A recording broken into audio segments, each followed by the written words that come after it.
If there is one mistake that has ended more lives in the American wilderness than storms, wild animals, or sheer exhaustion, it is this: trusting the wrong person when you are completely alone. National forests and remote trail systems across the United States are often portrayed as places of peace, quiet, escape, a return to something pure and untouched. Millions of people step into these landscapes every year believing that danger comes from cliffs, weather, or the wild itself. But history tells a different story, one where the greatest threat is not what stalks from the trees, but what smiles at you on the trail. This is not a story about panic or poor preparation. It is not about someone who ignored warnings or took reckless risks. This is the story of a woman who did almost everything right. She packed carefully, she planned her route, she checked the weather, she told someone where she was going, and yet she never came home. In June of 2014, Emily Carter disappeared in a stretch of wilderness in Northern California near Redwood Creek, an area dense with towering trees, narrow trails, and long pockets of isolation where cell service fades without warning. She was 31 years old. It was her birthday week, and she had gone there for one simple reason: to be alone for a while. Emily believed, as many people do, that solitude was safe, that the forest was honest, that people, for the most part, were good. What she did not know was that the most dangerous moment of her life would not come with raised voices or obvious threats. It would come quietly, disguised as help, wrapped in politeness, and delivered in a tone that gave her no reason to say no. The morning Emily entered the forest, the world outside moved on without her. Cars passed on highways, coffee shops opened, families argued, laughed, and made plans. Somewhere a phone rang that would later go unanswered. Somewhere else a decision was made that would take less than 5 seconds but would never be undone. For investigators, Emily Carter's case would become one of those files that refuses to stay quiet, the kind that resurfaces in training rooms and late-night conversations among search and rescue teams. Not because it was complicated, but because it was terrifyingly simple. She trusted someone she should not have, and no one was there to stop her. To understand how this happened, you have to understand who Emily was before she became a headline, a missing persons poster, a photograph taped to the wall of a sheriff's office. She was not reckless. She was not naive. She was careful in the ways that matter, except one. Emily Carter grew up believing that kindness was a form of intelligence, that suspicion was something you earned, not something you led with. Friends described her as thoughtful, observant, and deeply uncomfortable with confrontation. She was the kind of person who would rather doubt herself than offend someone else. The kind of person who would explain away discomfort instead of acting on it. And that instinct, the instinct to be polite, to be reasonable, to give someone the benefit of the doubt, would be the most dangerous thing she carried with her into the forest.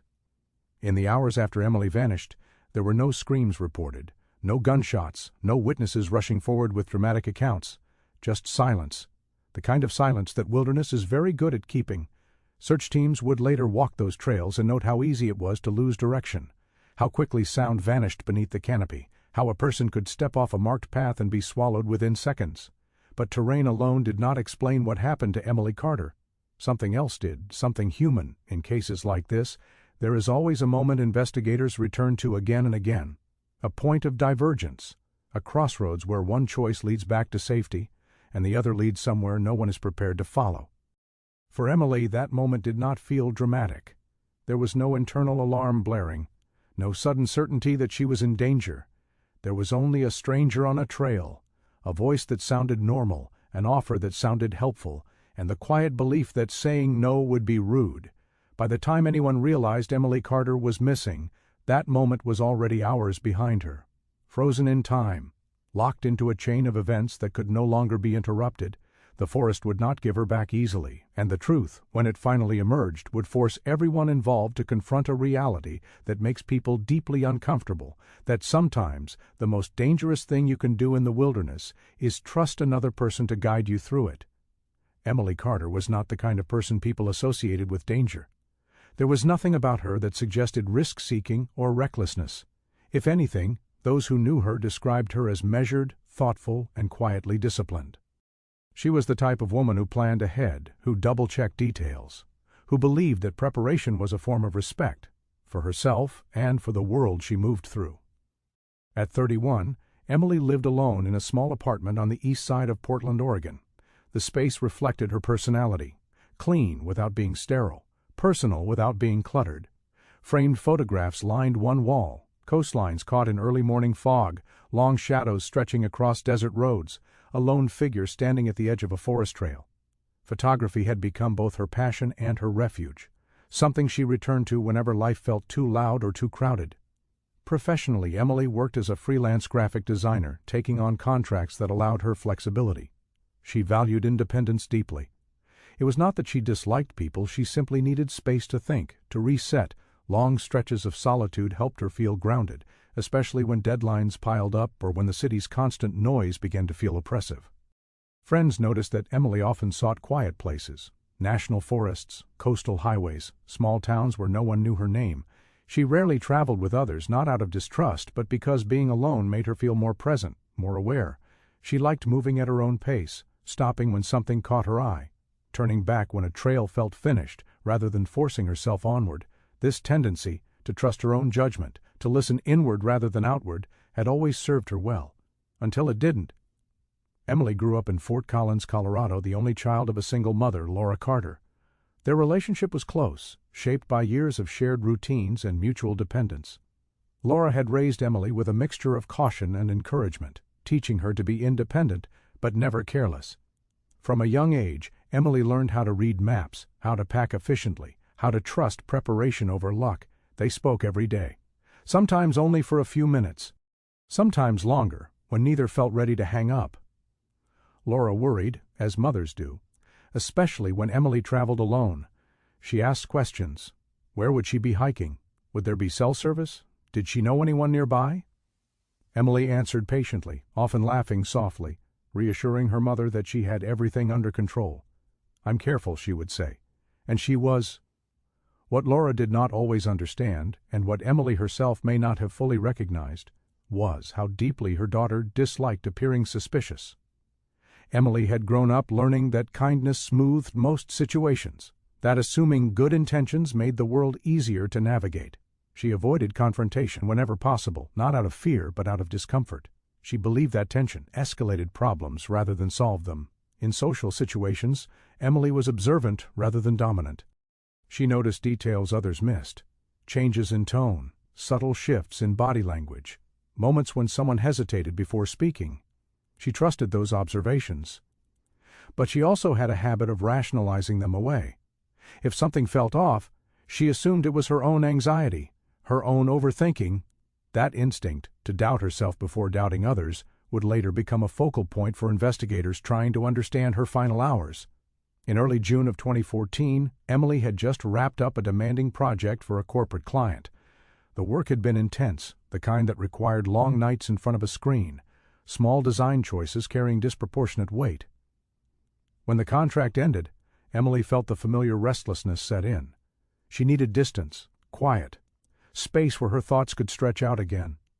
Her birthday was approaching. 31.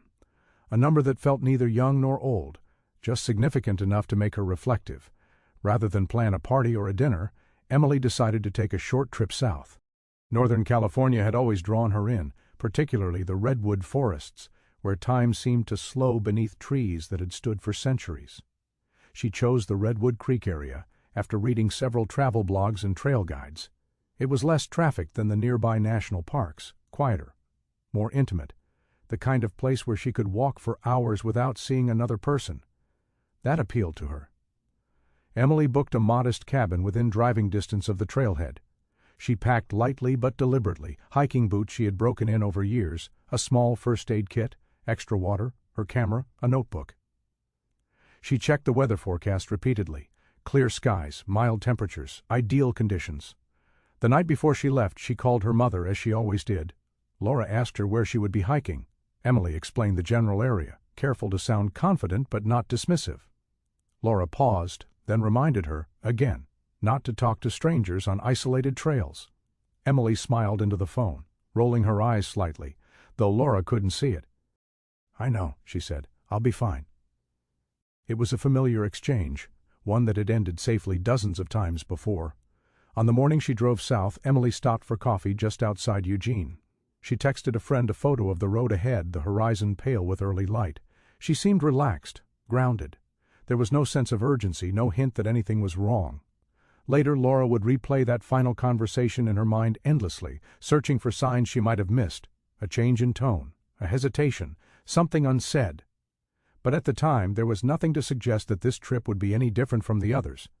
Emily had no reason to believe that the person she would later encounter in the forest would see her politeness as an opportunity, that someone would recognize her reluctance to offend as a weakness, that the traits which had shaped her entire adult life, kindness, patience, empathy, could be turned against her so completely. To those who loved her, Emily Carter was defined by her thoughtfulness, by her quiet strength, by her belief that the world, while imperfect, was mostly safe if you moved through it carefully. What they did not know, what no one could have known, was that in the wilderness danger does not always announce itself. Sometimes it waits for someone exactly like Emily, someone prepared, someone capable, someone who would hesitate just long enough to give it space. By the time Emily parked her car near the Redwood Creek trailhead and stepped into the forest, she carried everything she thought she needed, except suspicion.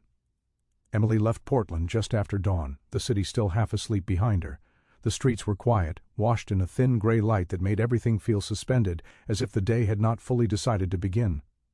Her car was packed with the bare essentials, nothing more than she needed, nothing she didn't. The camera bag sat on the passenger seat, its strap looped carefully so it wouldn't slide when the road curved south. As the miles passed, the landscape slowly changed.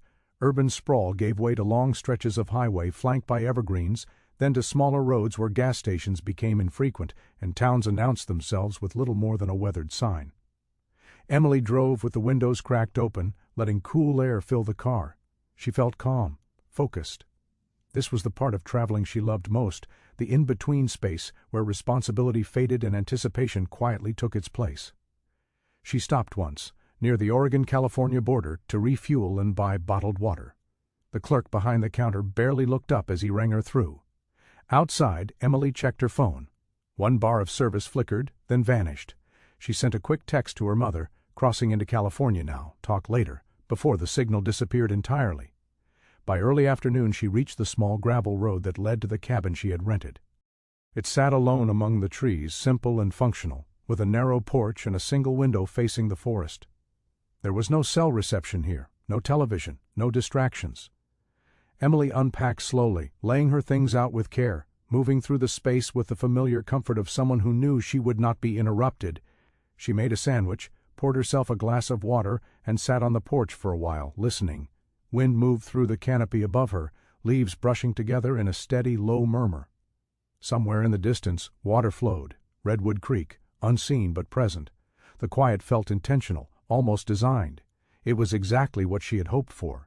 Later, she spread a map across the small kitchen table and traced the route she planned to take the next morning. The trailhead was less than 20 minutes away by car. The hike itself was well within her ability, a few hours at most, with several side paths branching off toward overlooks and smaller streams. Emily circled one of them with a pen, a spot she had marked after seeing a photograph online. Sunlight filtering through redwood trunks, mist rising from the forest floor. She set an alarm for early morning, not because she was in a hurry, but because she liked starting before the world fully woke up. There was something grounding about walking into the forest while the air was still cool and the light still uncertain. That night, as the sky darkened and the forest around the cabin grew quieter, Emily called her mother. Laura answered on the second ring. She was used to Emily calling in the evenings when she traveled, even when reception was spotty. The sound of Laura's voice immediately softened something in Emily's chest. They talked about ordinary things at first, the drive, the weather, how quiet it was out there. Then Laura laughed and reminded Emily gently that it was technically her birthday now. Emily smiled, leaning back against the cabin wall, her eyes following the last of the light slipping between the trees. Laura asked her, again, where she would be hiking. Emily described the area, careful to be specific enough to reassure her mother without sounding defensive. Laura listened, then paused. "Just be careful," she said. "If something feels off, you don't owe anyone anything." Emily had heard versions of this sentence her entire life. She understood the meaning behind it. She also understood that her mother was speaking from love, not fear. "I know," Emily said softly. "I promise." They said goodnight. Laura told her she loved her. Emily said it back, standing alone in the cabin as the call ended. For a moment she stared at her phone, the screen dark, before setting it down on the table. She did not know, could not have known, that this would be the last time she would ever speak to her mother. The next morning Emily woke before her alarm. The forest outside was still wrapped in a dim blue light, the kind that made it difficult to tell where shadows ended and trees began. She moved quietly through the cabin, pulling on layers, lacing her boots, checking her pack one last time. Water, camera, first aid kit, everything was where it should be. The drive to the trailhead was short and uneventful. A narrow road wound through dense forest, occasionally opening up just enough to reveal steep drop-offs and glimpses of water below. When Emily arrived, there were only 2 other cars parked there. No ranger station, no information kiosk, just a faded sign indicating the start of the trail. She locked her car, slung her pack over her shoulders, and stood still for a moment. The forest ahead of her felt vast, closed in by towering trunks that blocked out the sky. The air smelled damp and clean. Somewhere above, a bird called once, then fell silent. Emily stepped onto the trail. At first everything felt familiar. The rhythm of her steps, the sound of gravel shifting beneath her boots, sunlight filtering down in thin, uneven beams. She passed a couple walking in the opposite direction, exchanged polite nods, then continued on alone. The farther she went, the quieter it became. Within half an hour, the trail narrowed. The forest thickened. Her phone, tucked into her pack, was now completely useless. No service, no signal, no connection to anything beyond the trees around her. Emily didn't mind. This was part of the appeal, the reason she had come. She stopped several times to take photographs, kneeling to capture the way mist clung to the ground or the way light fractured through branches high above her. Time moved differently here, slower, less defined. Minutes stretched out, unmarked by notifications or schedules. It was somewhere along this stretch of trail that Emily began to notice how alone she truly was. She had not seen another person in some time. The sounds of the forest, wind, water, distant movement, felt louder in the absence of human noise. She paused once, listening, aware of how quickly silence could settle when she stopped moving. Nothing seemed wrong. And yet something about the isolation pressed in more heavily than she expected. Emily adjusted her pack and continued forward. Ahead of her, the trail curved gently to the left, disappearing between 2 massive redwood trunks. She followed it without hesitation, unaware that she was approaching the moment that would divide her life into before and after. A moment that, at the time, felt no different from any other, just another step forward. The Redwood Creek area was not officially part of a national park, though many visitors assumed it was. It existed in a gray zone of public land, maintained just enough to invite hikers in, but not enough to watch over them once they arrived. There were no staffed ranger stations, no patrols moving along a schedule, just miles of forest intersected by trails that grew narrower and less certain the farther they went. The redwoods themselves dominated everything. They rose straight and impossibly tall, their trunks thick enough that several people could stand, hand in hand, and still not encircle them. Their height blocked the sun, filtering daylight into thin, broken shafts that shifted slowly as the hours passed. The forest floor remained cool and damp even as the temperature climbed elsewhere. Sound behaved differently here. It did not travel far. It did not echo. It simply disappeared. For experienced hikers, the terrain could be deceptive. The main trail was visible, worn down by years of boots, but countless smaller paths branched away from it. Some were animal trails, others were shortcuts carved out by locals over time. A few led to overlooks or quiet spots by the creek. Many led nowhere at all. From ground level, it was nearly impossible to tell the difference. Search and rescue teams would later describe this area as forgiving but unforgiving, easy to enter, easy to underestimate, difficult to escape once something went wrong. Emily moved deeper into the forest without realizing how quickly the environment was closing around her. With each step, the world she had left behind felt farther away. The road, her car, the cabin, all of it faded into abstraction, replaced by the steady cadence of her breathing and the muted crunch of dirt beneath her boots. She paused near a bend in the trail where Redwood Creek ran close enough to be heard. The water moved steadily over rocks, its surface broken by fallen branches and shadows. Emily crouched, adjusting the settings on her camera, framing a shot where the creek curved gently out of view. The image on her screen was exactly what she had hoped for. Soft light, muted greens, a sense of stillness that felt almost unreal. She stood and continued on, unaware that this stretch of trail marked a subtle transition. Beyond this point, foot traffic dropped off significantly.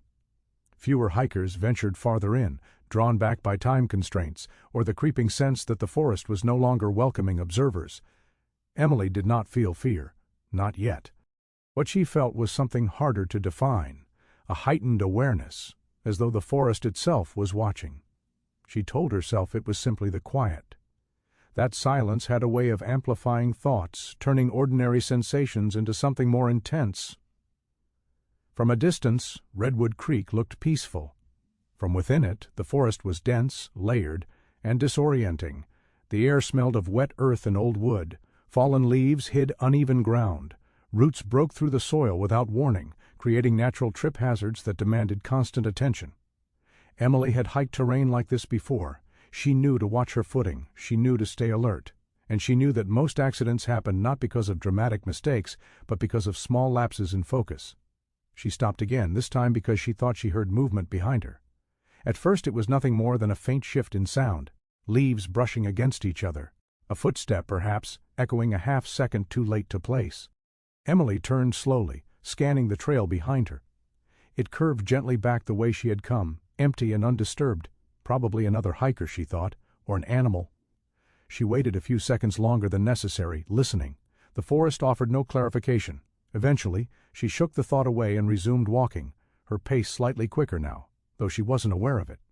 Moments like this were common in isolated places. The human mind was wired to search for patterns, to fill silence with meaning. Emily knew that. She trusted her ability to distinguish imagination from reality. What she did not know was that many people who disappear, in places like Redwood Creek, describe the same sensation beforehand, a feeling of being watched, a moment of unease dismissed as overthinking, a decision to keep going rather than turn back. Emily passed another junction where a narrow path split off toward the creek. There was no sign marking it. No indication of where it led or whether it was maintained. She slowed, considering it briefly, then decided to stay on the main trail. The overlook she wanted was still farther ahead. As she walked, the forest grew quieter. Not silent but subdued, as though the space itself absorbed sound. Even her footsteps seemed muted now, the ground softer beneath her. She glanced at her watch, then at the map tucked into her pack, mentally calculating how much farther she planned to go before turning around. She did not notice the distant sound of footsteps until they were closer. This time the noise was clearer. Not the erratic movement of an animal, but something measured, deliberate. Emily stopped again, her shoulders tensing almost imperceptibly. She listened, heart rate steady but alert. A few seconds passed, then another step. Closer now. She told herself that whoever it was would appear any moment, that this stretch of trail was bound to see another hiker eventually. And yet, when she turned, the path behind her was still empty. The sensation lingered, not fear exactly, something closer to anticipation, as if the forest were holding its breath. From the perspective of investigators, this was the point at which Emily's vulnerability began to increase. Not because she had done anything wrong, but because isolation had quietly shifted the balance of power. There were no witnesses here, no quick exits, no immediate help. Emily was competent, prepared, but she was also alone. She resumed walking, adjusting her pack once more. Ahead, the trail dipped slightly, the redwoods growing closer together, their trunks forming a natural corridor. The light dimmed as she entered it, the air cooling noticeably. Somewhere beyond that bend, out of sight and sound, someone else was moving through the forest as well. Emily could not see him yet. She could not hear him clearly. She could not know that he had noticed her long before she sensed his presence, that he had been watching, the way she stopped to take photos, the way she checked her surroundings, the way she dismissed her own instincts and kept moving forward. In places like Redwood Creek, danger rarely arrives suddenly. It does not crash through the trees or announce itself with noise. It emerges slowly, blending in, waiting for the exact moment when turning back feels more inconvenient than continuing on. Emily stepped into the corridor of trees, unaware that she was leaving the last stretch of trail, where her disappearance would have been immediately obvious. The forest closed behind her. Emily did not consider herself someone who ignored warning signs. In her mind she was attentive, observant, capable of recognizing when something felt wrong. She believed intuition was something that spoke clearly, unmistakably, when danger was near. What she did not fully understand, what many people do not, is that intuition often whispers before it ever screams. As she continued along the trail, that whisper followed her. It surfaced in small, easily dismissed ways. A tightening in her shoulders that she attributed to fatigue. A slight increase in her pace that she did not consciously choose. The way her hand brushed against the strap of her pack more often, as if checking that it was still there. None of these sensations registered as fear. They felt more like background noise, something she assumed would fade once she relaxed. She stopped again to take a photograph, though this time the motion felt less natural. Her attention drifted. The image on the camera screen blurred slightly as her hands trembled just enough to notice. Emily frowned at herself, exhaled, and steadied her grip. "You're fine," she murmured, the words barely audible beneath the canopy. This was how Emily handled discomfort. She addressed it calmly, logically. She believed that naming fear gave it power, and so she preferred to reason it away before it could take shape. Years of solo travel had taught her that anxiety often appeared in unfamiliar places, especially when the environment grew quiet. She had learned to outlast it. The forest offered no reassurance in return. The farther she walked, the more pronounced the sense of being observed became. Not watched in a dramatic way, no snapping branches, no sudden movements, but in the subtle, persistent way that raised the hair at the back of her neck. Emily told herself she was projecting. That solitude had a way of making the mind turn inward, magnifying ordinary sensations. She reminded herself of the facts. The trail was public. It was daytime. She was not far from where she had started. Nothing objectively dangerous had happened. And yet, she could not shake the feeling that she was no longer moving through the forest alone. At one point, she heard footsteps again. This time, they did not fade when she stopped. They slowed instead, matching her stillness with an unsettling precision. Emily turned, heart rate increasing now despite her efforts to stay calm. A man stood farther back on the trail, partially obscured by the trees. He was far enough away that his features were difficult to make out. He appeared average in build, dressed casually, nothing about him immediately alarming. He did not approach, he did not speak. He simply stood there, looking in her direction. Emily felt a familiar conflict rise within her. On one hand, relief, confirmation that the sounds she had heard had a reasonable explanation. On the other, a faint discomfort that settled deeper now that it had a face. She nodded politely, a reflex ingrained over years of social conditioning. The man nodded back. Neither said anything. After a moment, Emily turned and continued walking. She told herself she was being ridiculous. The trail was narrow. It was inevitable that people would cross paths. She did not want to appear rude or paranoid by reacting too strongly to something that could easily be benign. Behind her, the footsteps resumed. Emily considered turning back. The thought surfaced clearly this time, not as a whisper, but as a complete idea. She weighed it quickly, scanning her internal justifications. She had not reached the overlook yet. She was making good time. Turning around now would feel like giving in to fear for no reason.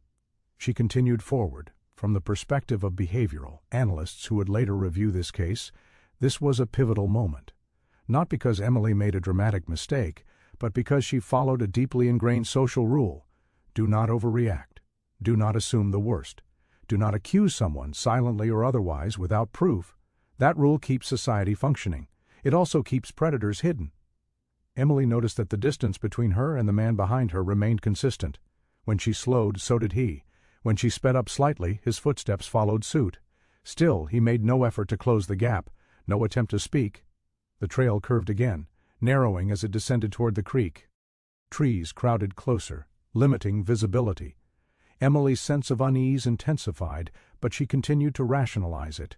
Perhaps he was simply walking at the same pace. Perhaps he was lost. Perhaps he was just another hiker enjoying the solitude.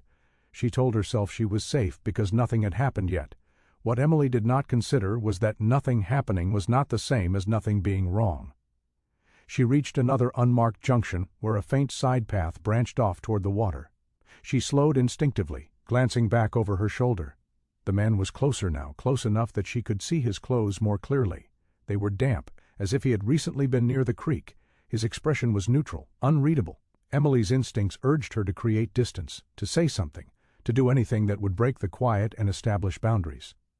But years of social conditioning pressed back just as strongly. Don't make it awkward. Don't assume bad intent. Don't escalate unnecessarily. She stepped forward, choosing the main trail again. Behind her, the man followed. Investigators would later point out that Emily had already identified the threat.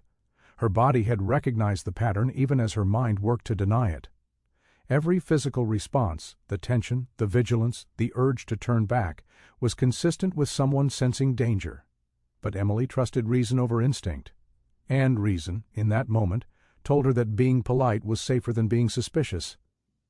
She adjusted the strap of her pack again, her fingers brushing against the phone inside. It was useless here. She knew that. The forest had swallowed her signal long ago. Still, the gesture brought a strange comfort, as if the presence of the device alone could anchor her to the outside world. The man behind her cleared his throat. Emily stopped. The sound was ordinary, human, unthreatening. And yet, it broke something fragile in the air between them. The forest seemed to lean in, as if aware that whatever happened next would matter. She turned to face him, preparing herself for a brief, harmless exchange. A question about the trail, a comment about the weather, something normal that would justify her decision to keep walking. The man smiled, and in that moment Emily felt the sharpest warning yet. Clear, undeniable, impossible to explain away, but by then the opportunity to leave without consequence was already slipping away. The man spoke as if nothing were out of the ordinary. His voice was calm, measured, and entirely unremarkable. If Emily had encountered him anywhere else, on a sidewalk, in a grocery store, at a gas station, she would have given him no second thought. "Hey," he said, lifting one hand in a casual half-wave. "Didn't mean to startle you." Emily nodded automatically. Her pulse was elevated now, though she kept her expression neutral. She was aware of the way her body angled slightly away from him, one foot already positioned to move forward. She noticed the details quickly. His clothes were damp around the cuffs, his shoes streaked with mud darker than the soil on the main trail. He looked to be in his early 20s, maybe a little older. Clean-shaven, no visible injuries, no obvious threat. "I thought I heard someone behind me," Emily said. Her voice sounded steadier than she felt. "Yeah," he replied easily. "I've been walking this stretch for a while. It gets quiet out here." His smile was brief, practiced, not warm, not cold. Neutral enough to be disarming. Emily waited for him to pass. That was what hikers usually did in moments like this, acknowledge each other, then continue on their separate ways. But he didn't move. Instead, he shifted his weight slightly, glancing ahead at the trail before looking back at her. "You heading toward the creek overlook?" he asked. The question caught her off guard. Emily hesitated just long enough to register that she hadn't mentioned where she was going. She told herself it was a reasonable guess. The overlook was popular, even if the trail itself wasn't crowded. "Yeah," she said finally. "Just taking photos." He nodded again, as if that confirmed something for him. "There's a better way to get there," he said. "Shorter. Locals use it all the time." Emily felt the warning flare immediately. Sharp this time, unmistakable. Her first instinct was to decline, to thank him and keep moving. She opened her mouth to do exactly that. But then he continued speaking. "It branches off just ahead," he said, pointing vaguely toward the trees. "Cuts down toward the water. Better light, too, if you're shooting." His tone remained relaxed, helpful. There was no urgency in his voice, no pressure. He wasn't stepping closer. He wasn't blocking the trail. He was offering information in the same way someone might offer directions in a city. Emily weighed the moment quickly. She reminded herself that people often helped each other on trails. That shared knowledge was part of hiking culture. She told herself that refusing too abruptly would feel rude, unnecessary, paranoid. "I think I'll stick to the main trail," she said, forcing a polite smile. For a fraction of a second, so brief she almost missed it, something changed in his expression. Not anger, not frustration, something more subtle, a recalibration. "Totally up to you," he said immediately. "Just figured I'd mention it." He shifted his pack on his shoulders, glancing again toward the side path. Emily noticed that his pack looked lighter than hers. Almost empty. She told herself she was reading too much into it. "I've been out here a lot," he added. "It's easy to miss if you don't know where to look." Emily felt herself standing at the edge of a decision. Not a dramatic one, not a moment she would later remember as a clear turning point. Just a small choice between convenience and caution. She thought about the time, about the light, about the photo she wanted. She thought about how she didn't want to seem ungrateful or distrustful or afraid without reason. "Is it marked?" she asked. He shook his head lightly. No signs. That's kind of the point. Emily glanced down the main trail, then back toward where he had indicated. The side path was faint, barely visible beneath the undergrowth. It looked like any number of unofficial trails she had seen before. Nothing about it screamed danger. She considered what her mother had said the night before. If something feels off, you don't owe anyone anything. The feeling was there, she could not deny that, but it was competing with something stronger, the belief that danger would feel obvious, loud, clear.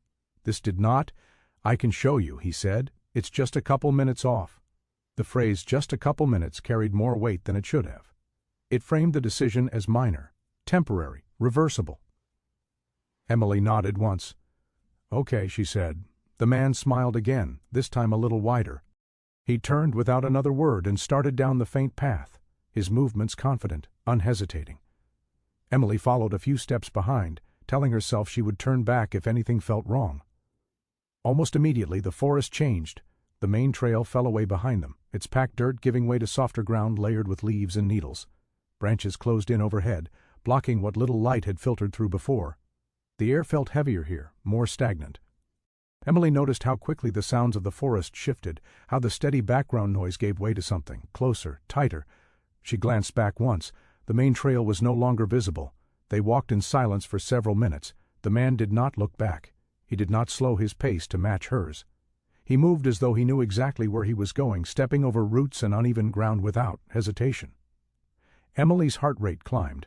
She opened her mouth to say something, anything, but stopped herself. She did not want to break the fragile normalcy of the situation. She told herself that this was simply unfamiliar terrain, that discomfort was expected when leaving a marked trail. She reminded herself that she could turn around at any time. Then the man stopped. The suddenness of it nearly made her collide with him. He turned slowly, his expression unreadable now, the friendliness gone as if it had never been there. This is it, he said. Emily looked around. There was no overlook, no clearing, no visible creek, just trees, dense, enclosing, indifferent. Her instincts surged all at once, no longer whispering. This doesn't look right, she said. The man's posture shifted. His shoulders squared. His eyes hardened just slightly. It's right, he said. You just have to go a little farther. Emily took a step back. From the perspective of investigators, this was the final moment when escape was still possible, the last point at which hesitation could have turned into action. But by now, the balance of the situation had shifted entirely. Emily was no longer choosing whether to trust a stranger. She was trying to undo a decision she had already made, and the forest, dense and silent around them, offered no way out. The farther they moved from the main trail, the more the forest seemed to close in on itself. What little sense of direction Emily had left began to erode, replaced by a growing awareness that she could no longer retrace her steps with confidence. The ground beneath her feet softened further, layered with needles and decaying leaves that muffled sound and erased footprints almost as quickly as they were made. The man walked ahead of her, still silent, still purposeful. He no longer attempted conversation. The casual friendliness that had framed their first exchange was gone now, replaced by a focus that felt deliberate and controlled. Emily noticed the change immediately. It was not dramatic, it was not aggressive, it was simply an absence of performance. This, investigators would later note, was a common pattern. Predators did not maintain their disguises longer than necessary. Emily slowed her pace, letting distance grow between them. Her eyes moved constantly now, searching for landmarks, openings, anything familiar. Everything looked the same. Tree after tree, trunk after trunk. Light filtered down unevenly, creating the illusion of depth where none existed. She stopped. The man took 2 more steps before realizing she was no longer behind him. He turned, his expression tightening just slightly. "I think we should go back," Emily said. Her voice was controlled, but there was no mistaking the tension beneath it. "This isn't what you described." For a moment he simply looked at her. Then he exhaled, slow and deliberate, as if weighing something. "It's close," he said. "Just a little farther." Emily shook her head. "No, I don't feel comfortable." The words felt heavy as she spoke them, as though they carried more weight than they should have. She expected him to argue, to reassure her, to insist gently, the way he had before. Instead, his demeanor shifted again. He stepped closer, not abruptly, not enough to trigger immediate panic, just enough to invade the space she had unconsciously been maintaining between them. Emily felt the change instantly. Her body responded before her thoughts could catch up, muscles tightening, breath shortening. "You're overthinking it," he said. His tone was calm, almost patient. "People freak themselves out here all the time." Emily took another step back. Her heel struck a root, throwing her off balance just enough to spike her fear. She corrected herself quickly, but the moment did not go unnoticed. The man's eyes tracked the movement. From this point on, investigators would later conclude the situation was no longer ambiguous. The subtlety had done its work. Emily was isolated, disoriented, and now visibly unsettled. She glanced past him, toward the direction she believed the main trail lay. It was impossible to tell. The forest offered no confirmation, no reassurance. "I'm leaving," she said. The man did not move out of her way. Instead, he reached down slowly and adjusted something near his waist. The motion was small, controlled, but it was enough. Emily saw the knife. It was not large, not dramatic, just a simple blade, utilitarian, the kind that could be explained away in almost any other context. But here, in the middle of the forest, miles from help, it changed everything. Her heart slammed against her ribs. The last remnants of doubt evaporated, replaced by a clarity that arrived far too late. "This doesn't have to be a problem," he said quietly. "Just give me what you have." The world narrowed, sound dulled. Emily's focus tunneled onto the space between them, onto the blade, onto the realization that she had crossed a line she could not uncross. She raised her hands instinctively, stepping back again, her mind racing. Run, scream, fight. Every survival instinct fired at once, colliding into chaos. She turned to run. The forest betrayed her immediately. Roots grabbed at her boots, branches lashed her arms, the ground dipped unexpectedly, sending her stumbling forward. She heard him behind her now, his footsteps no longer measured, no longer restrained. Emily screamed once. The sound felt thin, swallowed almost instantly by the trees. What followed was brief, violent, and brutally one-sided. Investigators would later reconstruct the scene using blood spatter patterns, disturbed soil, and broken vegetation. They would note the defensive wounds on Emily's arms and hands. The way her injuries suggested desperate attempts to shield herself, to create distance, to survive. There was no prolonged struggle, no drawn-out chase. The forest allowed none of it. When it was over, the silence returned almost immediately, the kind of silence that feels unnatural, as though something has been removed from the environment rather than added to it. The man stood alone among the trees, breathing hard. He looked down at what he had done, then away. Whatever hesitation had existed before was gone now, replaced by urgency. He moved quickly, methodically. He took her camera, her phone, the cash in her wallet. He did not linger. This was not personal, investigators would later say. It was opportunistic, controlled. When he left, he did not follow the path they had come in on. He disappeared into the forest, taking advantage of terrain he knew well enough to trust. Emily Carter did not return to the main trail. Hours later, as the sun shifted and shadows lengthened beneath the redwoods, hikers passed through the area, unaware that anything had happened. Birds resumed their calls. The creek continued to flow. The forest absorbed the violence without leaving a trace obvious enough to draw attention. By the time Emily was reported missing, the ground had already begun to forget. And the space where she had stood, confused, frightened, realizing too late that politeness had led her here, looked no different than it had before she arrived. The first indication that something had gone wrong did not come from the forest, it came from absence. Emily was expected to return to her cabin by late afternoon. She had told her mother she planned to hike for a few hours, maybe linger for photographs, then spend the evening resting. When the sun dipped lower and her phone remained silent, there was no immediate alarm. Emily was independent. She did not always check in exactly on time. Laura Carter told herself this as the minutes stretched into an hour. But as evening settled in and darkness crept across the mountains, unease replaced reassurance. Laura called Emily's phone repeatedly. Each call went straight to voicemail. No ringing, no indication that the device was even powered on. Laura left a message, then another, her voice tightening with each attempt. She reminded herself of the lack of reception in the area, of the countless times Emily had been unreachable while traveling. Still, the silence felt different this time.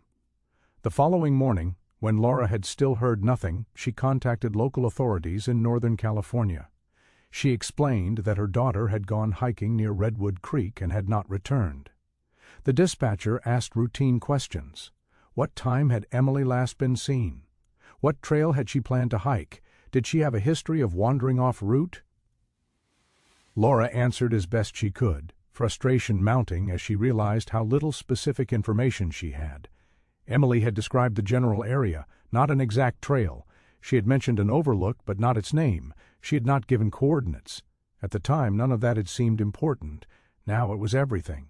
Deputies from the county sheriff's office drove to the trailhead later that morning. Emily's car was still there, parked neatly among the others.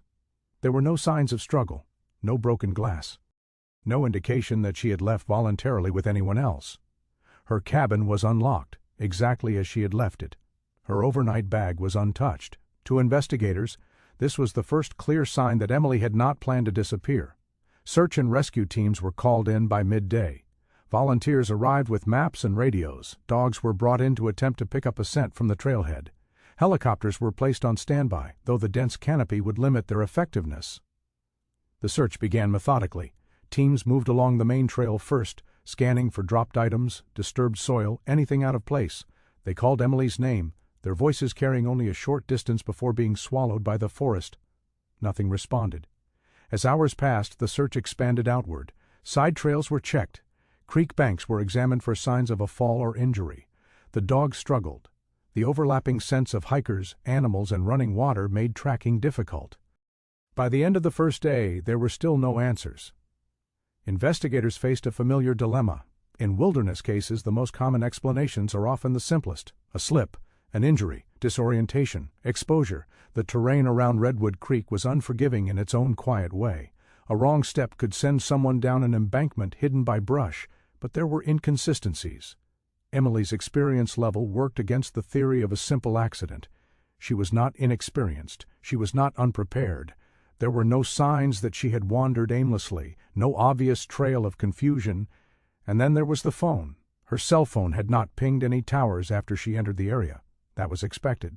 But there had been no outgoing emergency calls, no partial connections, nothing to suggest she had been injured and attempted to reach help. Forensic teams began documenting the area more closely.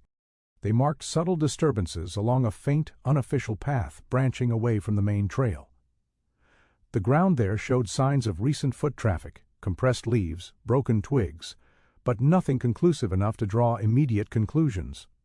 By the second day, the tone of the search had shifted. What had begun as a rescue operation slowly became something else.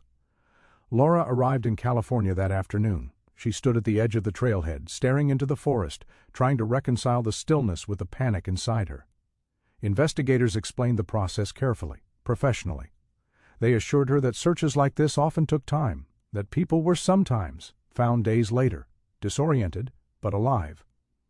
Laura listened. She nodded. She held on to every word that suggested hope, but privately she felt something unraveling. On the third day, a search team following one of the unofficial paths noticed something that did not belong: a scuffed area of ground, broken branches at an unnatural angle, faint traces of what appeared to be blood, darkened and already drying. The area was cordoned off immediately. Forensic specialists examined the site with deliberate care. They photographed the ground, the vegetation, the surrounding terrain. The blood was minimal, not enough to indicate a fatal injury on its own, but it told a story that the forest could not erase completely. This was not the result of a fall. From that moment on, Emily Carter's disappearance was no longer treated as an accident. The investigation pivoted. Detectives began interviewing other hikers who had been in the area on the day Emily vanished. Most reported nothing unusual: a quiet trail, a peaceful hike. A few mentioned seeing a woman with a camera. One recalled passing a man walking alone, though the description was vague and uncertain. Time worked against them. The longer the forest remained open to foot traffic, the more evidence was disturbed. Rain fell lightly on the fourth night, washing away traces that might have led somewhere clearer. By the end of the week, hope and dread existed side by side. Laura remained near the search area, sleeping little, watching as teams came and went. She replayed her last conversation with Emily endlessly, focusing on what she should have said differently, what she should have insisted on. She wondered if Emily had thought of her in those final moments, if she had reached for her phone, if she had been afraid. Investigators did not voice their worst fears aloud, but they prepared for them quietly. The evidence suggested human involvement. Someone had led Emily away from the main trail. Someone had taken her belongings. Someone had left the forest without drawing attention. And somewhere beneath the redwoods the truth remained hidden. For now, by the time the search entered its second week, the forest around Redwood Creek no longer felt like a place of escape. It had become a crime scene stretched across miles of terrain, its boundaries defined less by tape than by uncertainty. The operation shifted quietly but decisively. What had begun as a rescue effort was now unmistakably a manhunt. Detectives from the county sheriff's office were joined by state investigators, their presence bringing a change in tone. Maps were redrawn, timelines were scrutinized. The focus moved away from where Emily might have gone and toward who might have crossed her path. Witness interviews intensified. Anyone who had parked at the trailhead that day was contacted again. Campers in the surrounding area were tracked down. Local residents were asked whether they had noticed unfamiliar vehicles or people moving through the forest. Most had nothing to offer beyond fragments, partial memories that blurred together under pressure. One hiker remembered seeing a woman with a camera in the late morning, standing near the creek. Another recalled passing someone who fit her description earlier in the day. A third mentioned a man walking alone, moving off the main trail, though he could not say when or exactly where. The descriptions were frustratingly vague: average height, dark clothing, a backpack, nothing distinctive enough to narrow the field. Investigators began reconstructing Emily's likely route minute by minute. Using her camera's metadata, they determined where her last confirmed photographs had been taken. The timestamps placed her on the main trail shortly before noon. After that there was nothing. No images, no digital footprint. It was as if she had stepped out of the record entirely. That absence spoke volumes. Behavioral analysts consulted on the case pointed to a pattern that had emerged in other wilderness assaults. Offenders often relied on familiarity with unofficial trails, using them to isolate victims quickly without attracting attention. They targeted people who were alone, observant, and unlikely to draw suspicion to themselves. Emily fit that profile precisely. As the investigation widened, attention turned toward individuals known to frequent the area. Transient campers, drifters, people who moved through public lands without leaving much trace behind. Rangers and deputies compared notes, reviewing prior complaints and minor incidents that had never escalated to formal charges. One name surfaced repeatedly. Jacob Reed was 22 years old, known to local authorities for a series of low-level offenses: petty theft, trespassing, disorderly conduct. He had grown up nearby and spent much of his time moving between campsites and remote stretches of land. He was familiar with Redwood Creek, comfortable there, invisible enough to avoid scrutiny. Witnesses placed him in the area around the time Emily disappeared. One camper recalled a young man returning to a makeshift campsite late in the afternoon, agitated, carrying a camera that did not appear to be his. Another remembered seeing him washing his hands in the creek, scrubbing longer than necessary. None of this was definitive on its own. But taken together, it began to form a shape. Detectives approached Reed carefully. He denied having seen Emily, claimed he had been hiking alone, said he avoided other people when he could. His story was vague but consistent, too consistent, some investigators thought. He could not account for certain gaps in his timeline, but he explained them away with casual indifference. For a time, there was nothing to hold him on. Then, days later, a volunteer searcher found something downstream from the area where the faint blood traces had been discovered. Partially submerged near the creek bank was a camera strap, tangled among rocks and branches. The camera itself was missing, but the strap was distinctive. Laura identified it immediately. The discovery shifted everything. With probable cause established, investigators obtained a warrant to search Reed's campsite. What they found there was minimal but telling. A phone charger that did not match his device, a wallet containing cash in denominations inconsistent with his income, and a small folding knife with traces of blood still visible along the handle. DNA testing would take time, but the trajectory of the case had changed. When confronted again, Reed's demeanor cracked, not all at once, not dramatically, but in small ways: a refusal to make eye contact, an impatience that bordered on anger, a sudden insistence that he needed a lawyer. Within 48 hours, lab results confirmed what investigators already suspected. The blood on the knife belonged to Emily Carter. Jacob Reed was arrested without incident. The news reached Laura late that night. She listened as detectives explained the evidence, the arrest, the next steps. She heard the words, but they did not settle into meaning right away. Part of her had hoped that Emily would be found alive, disoriented but waiting. Another part had prepared for this moment long before it arrived. The arrest did not bring relief, it brought clarity. And with clarity came grief. Reed would eventually confess, though only after weeks of interrogation and mounting evidence. He described encountering Emily on the trail, offering help, suggesting a shortcut. He spoke of it as if it were inevitable, as if the forest itself had presented her to him. Investigators noted how little emotion accompanied his account, how easily he described the manipulation, how clearly he understood which social rules he had exploited to gain her trust. For the task force, the case was no longer about finding Emily. It was about understanding how easily she had been taken, and whether the forest would ever give back what it had concealed for so long. The discovery came quietly, without ceremony, as most difficult truths do. It was a week after Jacob Reed's arrest when a search team returned to the area downstream from the unofficial trail. By then the forest had been combed repeatedly, but investigators knew better than to assume they had seen everything. Water moved constantly through Redwood Creek, shifting debris, uncovering and concealing evidence with equal indifference. What was hidden one day could surface the next. Late in the afternoon, one of the volunteers noticed something pale beneath the surface of the water, lodged against a cluster of rocks where the current slowed. At first it was impossible to tell what it was. The creek distorted shapes, softened edges. But when the team moved closer, the outline became unmistakable. They called it in immediately. The area was secured, and forensic specialists arrived before nightfall. What they found confirmed what many had already feared. Emily Carter's body had been concealed in a shallow, natural depression along the creek bank, partially submerged, positioned in a way that suggested deliberate effort rather than accident.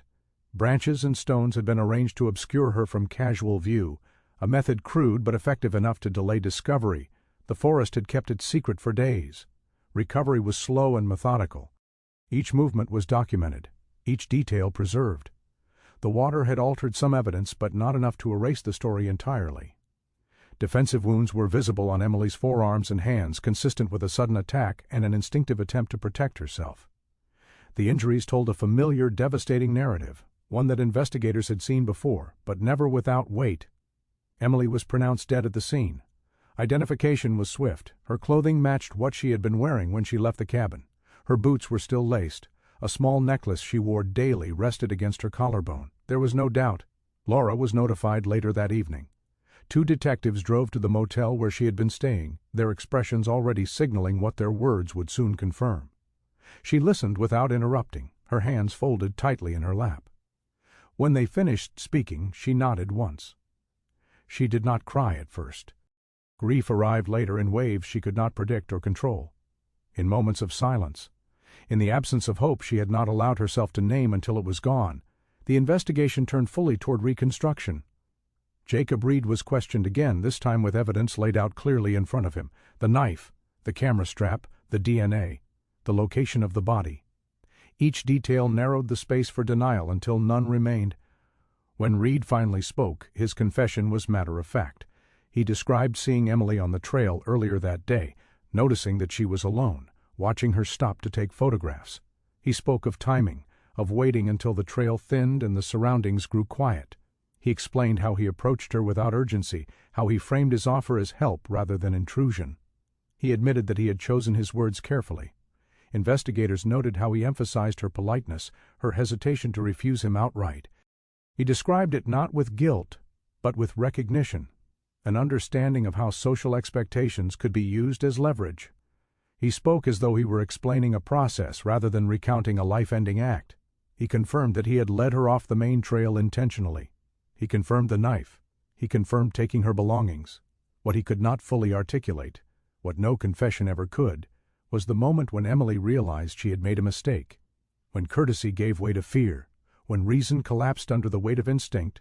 Forensic analysis aligned with his account. The wounds suggested a brief but violent encounter. There was no prolonged struggle.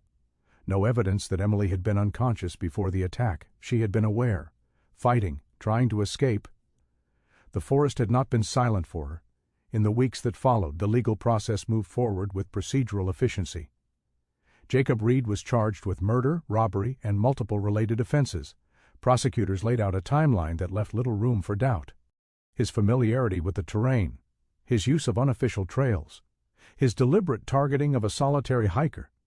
The case did not hinge on ambiguity, and yet despite the clarity of the evidence, the story refused to resolve cleanly.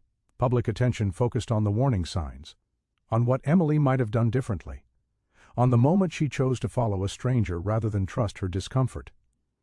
Commentators debated personal safety, victim responsibility, and the unpredictable nature of wilderness crime.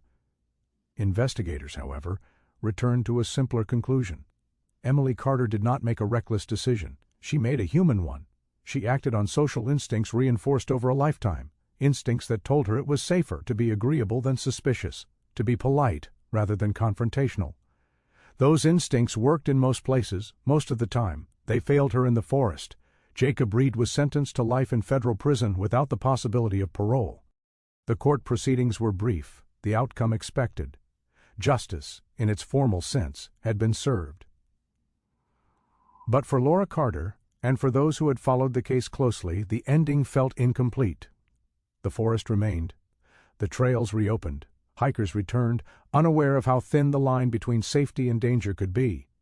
And somewhere beneath the redwoods, the silence settled back into place, unchanged, indifferent, and ready to swallow the next story that wandered too far off the path. The weeks after the trial passed without ceremony. There were no dramatic shifts, no sense of finality that matched the weight of what had been lost. Life resumed its ordinary rhythm in ways that felt almost offensive to those closest to Emily Carter. Cars still filled the trailhead parking lot. New hikers stepped beneath the redwoods, pausing to admire the same shafts of light Emily had once photographed. The forest did not change. It did not mark the place where she died. It did not warn anyone who followed. For Laura Carter, time fractured into before and after. She returned to Colorado carrying boxes of her daughter's belongings, clothes folded by strangers, a camera recovered too late to matter, a notebook filled with half-finished thoughts. Some days she moved through her routine on instinct alone, completing tasks without remembering how she had begun them. Other days she could not leave her house. Grief arrived unpredictably, triggered by ordinary things, a quiet morning, the smell of pine, the sound of running water. She replayed the final phone call endlessly, not because it held answers, but because it was the last place Emily was still alive. Laura wondered whether her daughter had thought of her in those final moments, whether she had regretted the decision to trust, whether fear had eclipsed everything else. There were questions no court could resolve, no sentence that could settle. Investigators closed the case, but many of them carried it forward nonetheless. Emily's file became a reference point in briefings and training sessions, cited as an example of how quickly isolation could turn lethal, how easily social norms could be weaponized. They spoke about terrain and opportunity, about behavioral cues and timing, but beneath the analysis lingered something more personal, the quiet recognition that no amount of experience or preparation guaranteed safety. In interviews, detectives were careful with their language. They did not describe Emily as careless. They did not frame her actions as mistakes. Instead, they spoke about probability, about how predators rely on moments that feel ordinary, about how danger often wears the shape of normalcy until it is too late to step away from it. Public discussion moved on, as it always does. New stories replaced old ones, headlines faded. But for those who followed Emily's case closely, the discomfort remained. There was no clean lesson, no simple rule that could have prevented what happened. Advising people to be careful felt inadequate. Telling them to trust their instincts felt hollow when instincts had already spoken and been ignored. The trails near Redwood Creek remain open. There are no plaques, no markers, nothing to distinguish the place where Emily Carter left the main path from the countless other places where people step off trails every day. Hikers still accept advice from strangers, still weigh politeness against unease, still tell themselves that danger would feel obvious if it were real, and perhaps that is the most unsettling part. Emily did not disappear because she lacked awareness. She disappeared because she lived in a world where cooperation is rewarded, where suspicion is discouraged, where refusing help can feel more dangerous than accepting it. The wilderness did not take advantage of her. A person did. Jacob Reed will spend the rest of his life in prison. His name will fade. His story will be reduced to lines in a court record. Emily's will endure longer, though not in the way her family would have wanted. It will resurface in conversations about safety, about trust, about the invisible line between kindness and vulnerability. There is no comfort in the conclusion of this case, only an absence where certainty once lived. Somewhere a woman stands at the edge of a forest, deciding whether to follow a stranger who claims to know a better way. She hesitates, she calculates, she tells herself she is being unreasonable, and the forest waits, not with malice, not with intent, just with silence.